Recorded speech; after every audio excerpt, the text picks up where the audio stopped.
ذرہ عرض حرم چہرے کا غازہ ہو گیا، سن کے خطبہ آپ کا ایمان تازہ ہو گیا۔ جسم پانی ہے سجانے کی ضرورت کیا ہے، حسن دنیا کو دکھانے کی ضرورت کیا ہے، ایسے اعمال کرو کہ روح سے خوشبو آئے، عطر کپڑوں پہ لگانے کی ضرورت کیا ہے۔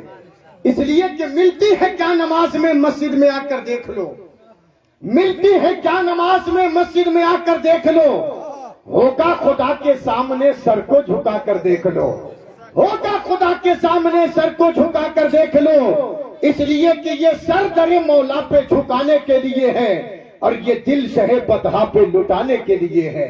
زور سے بولیے نا سبحان اللہ۔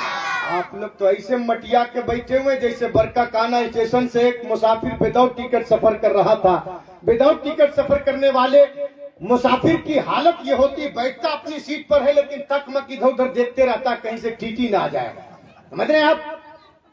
اچانک اس کے نگاہوں کے سامنے آتے ہوئے ٹی کو دیکھ کر کے وہ آدمی آؤں نے تاؤ دیکھا، کندھے سے گمچھی اتارا اور ٹرین میں ہی مسلح کی طرح بچھا کر کے زور سے ٹی کو سنا کے نیت کرنے لگا۔ نیت کی میں نے نمازیں نوافل کے 100 رکعت، سفر کی آسانی کے لیے ایک لمبی مسافت کے ساتھ برکا کانا سے پٹنہ تک اللہ اکبر۔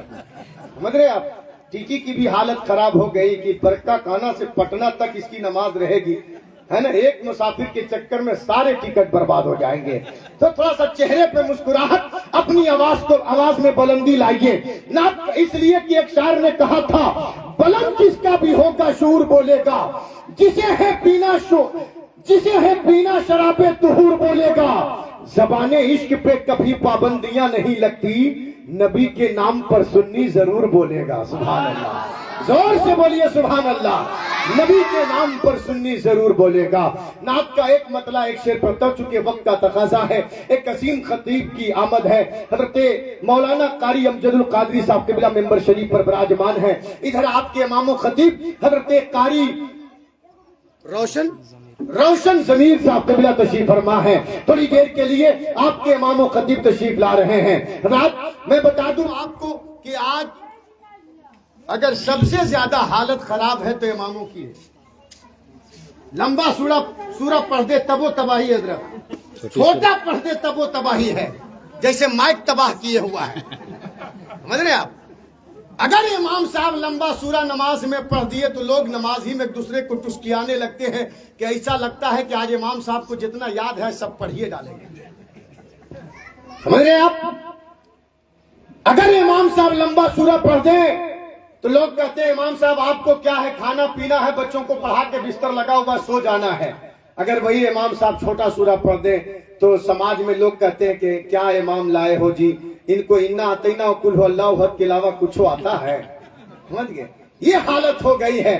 آپ کے امام صاحب حضرت قاری روشن ضمیر صاحب قبلہ بہت اچھے اخلاص مند اور وقار عظمت ان کی ہے، بس ان کو آپ بچا کے رکھیے، انشاءاللہ آپ کا کام چلتا رہے گا۔ نعت کا ایک مطلع ایک شعر پڑھتا ہوں، سماعت کر لیں، اجازت ہے تو زور سے بولیے سبحان اللہ۔